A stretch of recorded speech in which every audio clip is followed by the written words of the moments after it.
Halo guys, kembali lagi dengan saya Khalila. Kali ini saya akan mewawancarai satu mahasiswi dari Universitas Pamulang tentang sastra sejarah. Nah, kali ini saya ingin memperkenalkan diri saya sendiri, yaitu Khalila, dan ini adalah Kak Lisa. Baik Kak Lisa, saya ingin menanyakan tentang sastra sejarah. Apa sih pengertian dari sastra sejarah itu? Kalau yang saya tahu ya soal sejarah sastra atau sastra sejarah, mula-mula dari sejarahnya dulu deh. Kan kalau sejarah itu kan bisa dibilang kayak masa lalu kan ya. Nah terus kalau untuk sastranya sendiri itu kan, kalau menurut saya yang saya tahu itu kan adalah seni bahasa ya. Jadi sejarah sastra itu adalah suatu karya seni yang turun temurun atau yang masih ada dari generasi ke generasi. Kayak sastra lisan kan Kak? Iya gitu. Kalau mitos-mitos gitu termasuk sastra lisan nggak sih? Iya. Iya ya, termasuk ya. Banyak sekali sastra lisan ya. Gitu.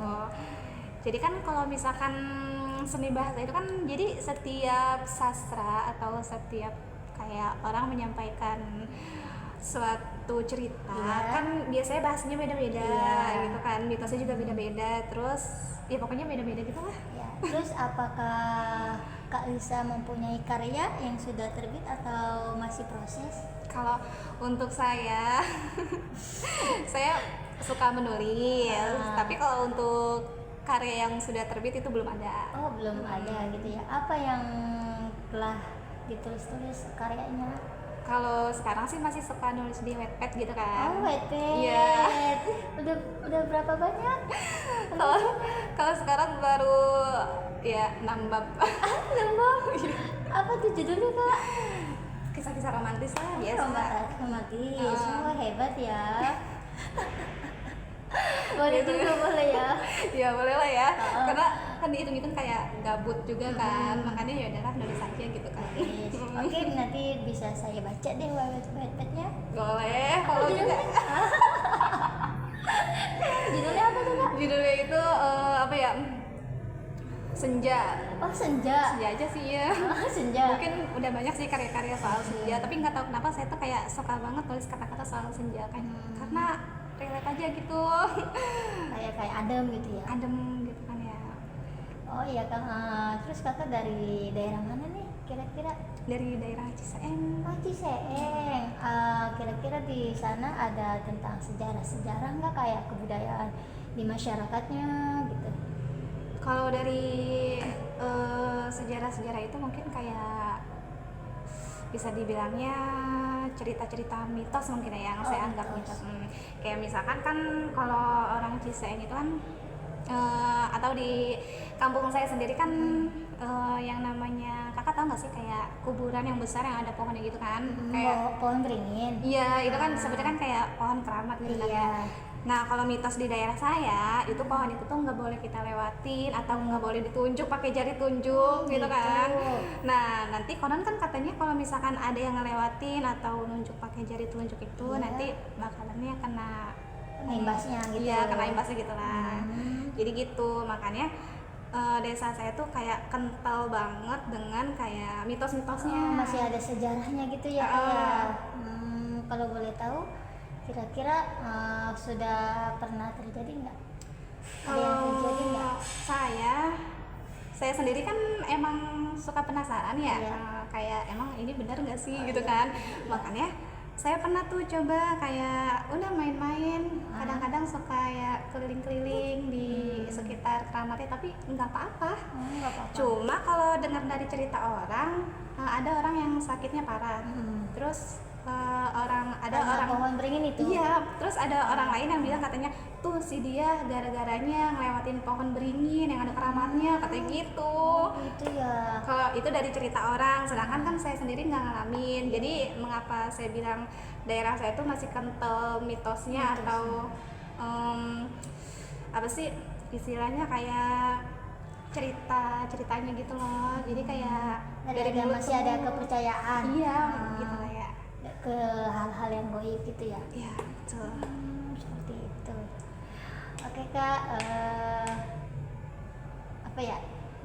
Gini deh, kan kakak tadi udah nanya ke saya soal sejarah sastra. Iya. Saya sendiri mau nanya deh sama kakak. Kita bagi-bagi Oh, cerita sharing, ya, iya sharing sharing. gitu. Ya, boleh. Kalau misalkan di daerah kakak sendiri tuh gimana? Ada nggak sih yang kayak mitos-mitos gitu? Ih, banyak. Banyak. Banyak. Satunya? Salah satunya adalah ketika ibu hamil nih, tidak boleh apa kemana-mana, karena kan lagi mengandung anaknya ya, takut di jalan kenapa-napa gitu ya. Tapi banyak sekali di daerah saya nggak ngedenger lah ucapan kayak gitu. Itu mah kayak udahlah mitos, kepercayaan sendiri Gitu. aja. Nah, saya mau nanya nih kak, kan kalau untuk ibu hamil sendiri katanya kalau kemana-mana, apalagi hamilnya udah besar, emang harus bawa gunting ya katanya? Iya, masih ada di daerah saya. Iya, masih Bahkan ada. sapu dari pohon kelapa itu apa? Sapu lidi ya? Sapu lidi lidi namanya. ya. Seperti itu, Gitu. iya, masih ada. Berarti masih ada. Tapi masih kalau ada. di daerah kakak sendiri masih ada yang ngegunain nggak? Ada. Masih ada? Masih Wah. ada.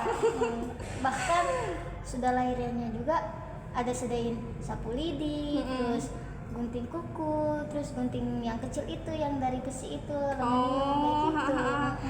Kalau misalkan kegunaannya sendiri kakak bisa jelasin nggak sih, misalkan kayak gunting kuku buat apa? Oh, kalau itu kurang tahu saya. Kurang tahu. Kurang tahu. Saya tahunya kenapa kok ada gunting kuku, kenapa ada sapu lidi gitu. Kalau sapu lidi mungkin biar hal-hal yang goibnya tidak mendekati si bayi itu yang sudah melahirkan gitu. Jadi gitu. Masih ada aja kan ya yang menggunakan gitu kan? Iya, masih ada. Gitu. Oke. Nah, kalau kakak nih, hobi kakak tuh sama nggak sih kayak hobi saya? Saya kan suka nulis gitu kan. Iya. Kalau saya kan emang suka nulis karena berharap suatu saat nanti karya saya tuh terbit. Apa kakak juga ada kesamaan kayak saya? Iya, pernah saya dari sekolah saya. Ya, saya mau ingin apa kuliah, tapi jurusannya yang menulis apa tuh yang bisa terbitin buku-buku. Saya pengen kayak gitu tuh. Sudah masuk, kenapa jadi malas ya? Waktu itu pengen jadi terkenal lah, penulisnya lah. Iya, waktu itu saya sudah bikin puisi, satu buku, entah kemana bukunya. Ya Allah deh, gitu. Berarti kita nih kayaknya sama ya. Salah saya juga. Awal-awalnya, aduh kayaknya enak nih masuk sastra. Iya. Pertama jauh dari MTK. Iya. Itu juga emang sejalur sama hobi, minat gitu kan. Terus saya mikirnya kayak bisa nih buat mengembangkan karya saya. Tapi kalau pas udah masuk tuh kayak kok mager. Kayak gitu loh. Iya, kok bisa ya? Oke. Cukup sekian dari kita berdua. Sampai berjumpa lagi di Dah. lain kali. Bye.